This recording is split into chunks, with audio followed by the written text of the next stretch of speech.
జిల్లా ఆత్మకూరు మండలం కొత్త రామపురం గ్రామంలో వైఎస్ఆర్సీపీ శ్రీశైలం నియోజకవర్గ అభ్యర్థి శిల్ప చక్రపాణిరెడ్డి రోడ్ షో నిర్వహించారు. కొత్త రామపురం గ్రామంలో శిల్ప చక్రపాణిరెడ్డి మాట్లాడుతూ జగనన్న సంక్షేమ పథకాలు, శిల్పన్న అభివృద్ధి కార్యక్రమాల గురించి వివరించి ఫ్యాన్ గుర్తుకే మీ ఓటు వేయాలని తెలిపారు. ఎమ్మెల్యేగా నాకు ఒక ఓటు, ఎంపీగా పోచ బ్రహ్మానందరెడ్డికి ఒక ఓటు వేయాలని తెలియజేశారు. కొత్త రామపురం గ్రామంలో వైఎస్ఆర్ పార్టీ నాయకులు, కార్యకర్తలు జై జగన్, జై జై జగన్, జై శిల్ప, జై జై శిల్ప, జై శిల్ప, జై జై శిల్ప, ఫ్యాన్ గుర్తుకే మీ ఓటు అంటూ నినాదాలు చేశారు.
తింటే ఆ తల్లిలో కడుపులో ఉన్నటువంటి బిడ్డ బాగా ఆరోగ్యవంతంగా పుడుతుందని చెప్పి 1200 రూపాయలు ఖర్చు పెడతా ఉన్నారు ఆడవాళ్ళ కోసం. తల్లులారా, అక్కడ వేసాడు పుట్టుక నుంచి సత్యంత వరకు కూడా జగనన్ననే మనకు.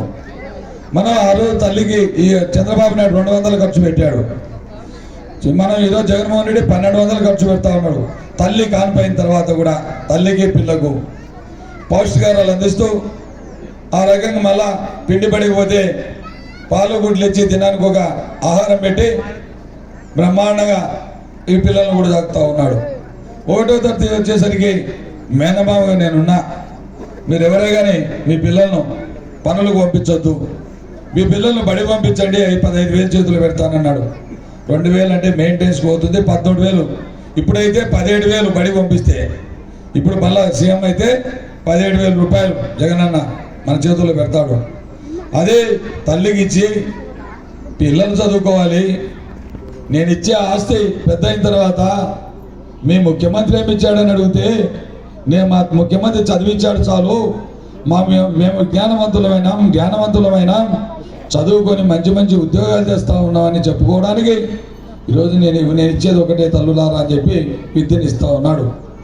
అది కూడా ఆడికి కాకుండా ఊరుకన్నాడా మళ్ళీ ఏం చేశాడు, మీ పిల్లలకు నా మనవాళ్ళు మనవరాళ్ళు ఏ విధంగా పడిపోతూ ఉన్నారు, సాక్సులు, బూట్లు, అదేవిధంగా స్కూల్ డ్రెస్సులు, బ్యాగులు, సంకన బ్యాగులు వేసుకొని పుస్తకాలు పెట్టుకొని టై కట్టుకొని పిల్లడు దర్జాగా పడిపోతూ ఉన్నాడు. మమ్మీ డాడీ అనుకుంటా ఆ విధంగా బడికి పంపిస్తూ, అదేవిధంగా మళ్ళీ ఊరికన్నాడా లేదు, నా మేనగొడలో మేనల్లుల్లో మధ్యాహ్నం భోజనం కూడా బాగా పెట్టాలా, రోజుకో మెను, రోజు పూటకో భోజనం పెట్టి బ్రహ్మాండంగా ఈరోజు వాళ్ళకు పాలు, గుడ్లు, చెకిలీలు, రాగి జావా అన్ని రకాలైన ఇచ్చి బలవర్ధకమైనటువంటి పదార్థాలు ఇచ్చి ఈరోజు బ్రహ్మాండంగా సాగుతూ ఉన్నారు. మన ఇంట్లో మనమే సాగుకోలేని పరిస్థితి.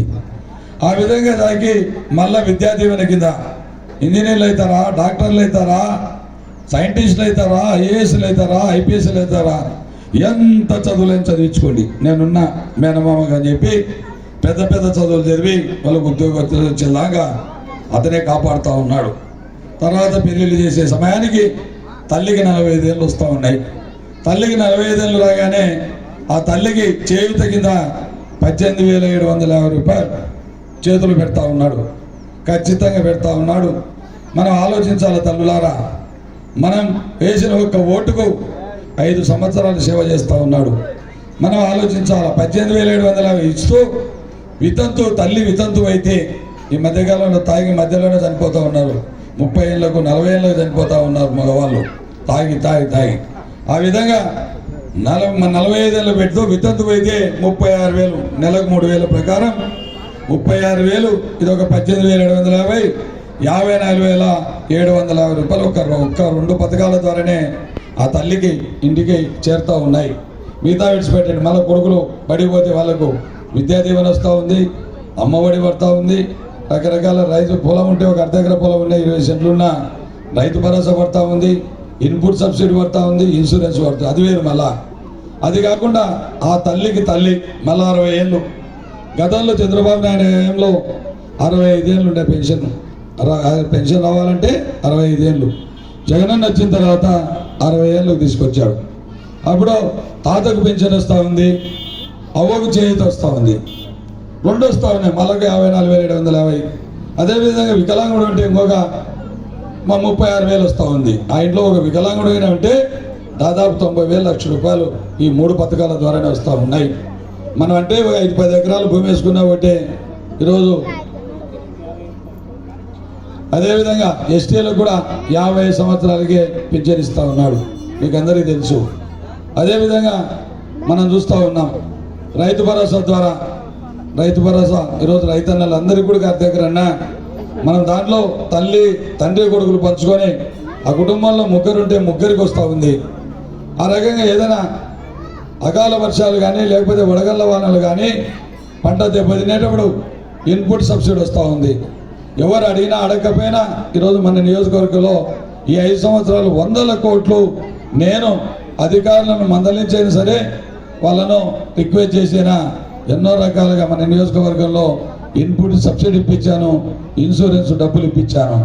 కాబట్టి ఎవరు అడగకుండానే మన ఖాతాల్లో డైరెక్ట్గా మన అకౌంట్లో పడిపోతూ ఉన్నాయి. మన అకౌంట్ ఎవరు రికమెండేషన్ లేదు, పూచీ లేదు, ఎవరు చెప్పాల్సిన అవసరం లేదు, ఎవరు ఆధారం అవసరం లేకుండా డైరెక్ట్గా మనం ఈరోజు వాలంటీర్ల ద్వారా నమోదు చేసుకుంటే అవన్నీ కూడా మన అకౌంట్లో పడిపోతూ ఉన్నాయి. ఫ్యాన్ ఎక్కడ ఉండాలా, సైకిల్ ఎక్కడ ఉండాలా, రోడ్డు బయట ఉండాలా, ఇంటి బయట దూరంగా పడేయాలని. అది 74 ఏళ్ళ సైకిల్, అది పోయింది, తుప్పు పట్టింది. అది అందుకనే షేరింగ్ ఒక చేతిలో పెట్టినాడు, సైకిల్ గాల్లో ఒక చేతిలో పెట్టాడు. గాలి మరి సైకిల్ తొక్కితే ఆడిపోతుంది ముందుకు, 3 చేతుల్లో సైకిల్. కాబట్టి సైకిల్ అయిపోయింది, తుప్పు పట్టింది. మీరు గాజు గ్లాస్ ఎక్కడ ఉండాలా, సింకులో ఆడ పెట్టారు. మరి సైకిల్ తెచ్చి నెత్తిన పెట్టుకుంటే గోయిందా గోయిందా గోయిందా గోయిందా. కాబట్టి ఈ 2 ఓట్లు కూడా రేపు జరగబోయే 17వ తారీఖున జరగబోయే 2 ఓట్ల ఎలక్షన్లలో 2 ఓట్లు కూడా ఎంపీగా పోచారు బ్రహ్మానంద రెడ్డి గారిని, 1 ఎమ్మెల్యేగా నాకు, 2 ఓట్లు కూడా ఫ్యాన్ గుర్తుపై వేయించి గెలిపించవలసిందిగా కోరుతూ ఇంతతో ముగిస్తా ఉన్నా. జై జగన్, జై జగన్, జై జగన్. ఫ్యాన్ గుర్తుకే, ఫ్యాన్ గుర్తుకే. Thank you. బాగా చెప్పినారు. మార్పు వచ్చిందా లేదా మీకు? నేను చెప్పినట్టు మీ సంసారం మీది, మీకు ఎవరు అన్నం పెట్టరు. నేను పోతే నేను కూడా తీసుకొచ్చి పెట్టలేను. పథకం పోతే మళ్ళీ అప్పుడు బాధపడాలా, ఆ నా కొడుకు పోగొట్టే, ఈ నా కొడుకు పోగొట్టే. ఇప్పుడుండే ఆయన నన్ను ఎక్కడ ఓట్లు అడగడలే. శిల్పాల నాయకత్వం, శిల్పాల నాయకత్వం, శిల్పాల నాయకత్వం. జై జగన్.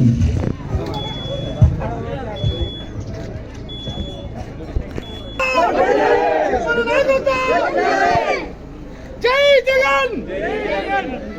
శివరావున బండి ఎందుకు పోయి ఇట్లా పోవాలా? ఇట్లా పోతాడా? మీరు అట్లే వా. బండి అట్లే వా. నీకేమవుతుంది? ఏ బాబు వాడు మొదలు పద మొదలు రావాలమ్మా రావాలా ఏ బాబు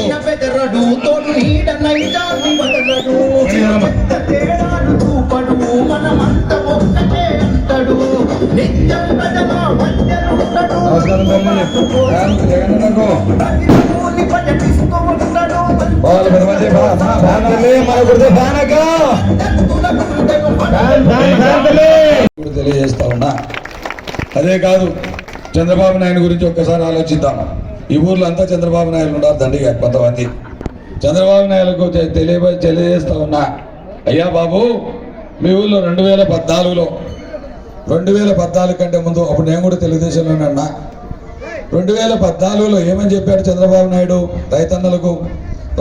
రైతన్నలారా మీరు ఆత్మహత్యలు ఆపండి, మీరు కష్టాల్లో ఉన్నారు, మీరు ఎన్నో ఇబ్బందుల్లో ఉన్నారు, మీరు బ్యాంకుల్లో ఎంత అప్పు చేసినా, ఎలక్షన్ రోజుకు ఎంత అప్పు చేసినా ఆ అప్పు రుణమాఫీ చేస్తానని చెప్పిన పెద్ద మనిషి.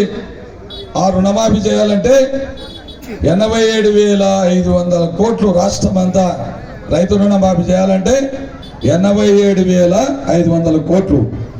అదేగాక 1.5 సంవత్సరం ఏ బ్యాంకులు వేయకుండా 1.5 సంవత్సరం తర్వాత బ్యాంకుల్లో 13,500 కోట్లు జమ చేస్తే అదంతా కూడా 50,000 లోపు ఉన్నటువంటి రుణం బాకీ ఉన్న వాళ్ళకి మాత్రం బ్యాంకుల్లో జమ చేస్తే అది వడ్డీ కిందికే పోయింది.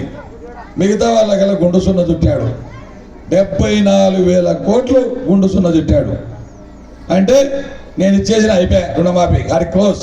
87,000 కోట్లు ఎక్కడ, 13,500 కోట్లు ఎక్కడ, 74,000 కోట్లు ఎగనుకినవే బాబు, అది రుణమాఫీ అంటారా? నువ్వు ఇప్పించే రుణమాఫీ. అదేవిధంగా మా మహిళలకు చెప్పాడు, మా అక్క చెల్లెమ్మలకి ఏమని చెప్పాడు? చెల్లెమ్మలారా నేనున్నా, ఇబ్బందులు ఉన్నారు మా ఆడవాళ్ళు, అప్పులు చేసుకొని సరిగా కట్టుకోలేకున్నారు, వ్యవసాయం దండుగా వ్యవసాయం మీద ఆధారపడుతున్నారు. వద్దు, మీరు అవసరమే లేదు. మీరు ఎంత అప్పు చేసినా మీ సంఘాలలో, మీ పొదుపు గ్రూపులలో 5 లక్షలు అప్పు చేసినా, 10 లక్షలు అప్పు చేసినా మీదంతా మనం సీఎం అయిన తర్వాత రుణమాఫీ చేసే బాధ్యత నాది అన్నాడా? నేను చేస్తాను మీకని ఎంతైనా చెప్పి, నేను చెప్పింది ₹1,00,000, ఒకరొకరికి 10,000.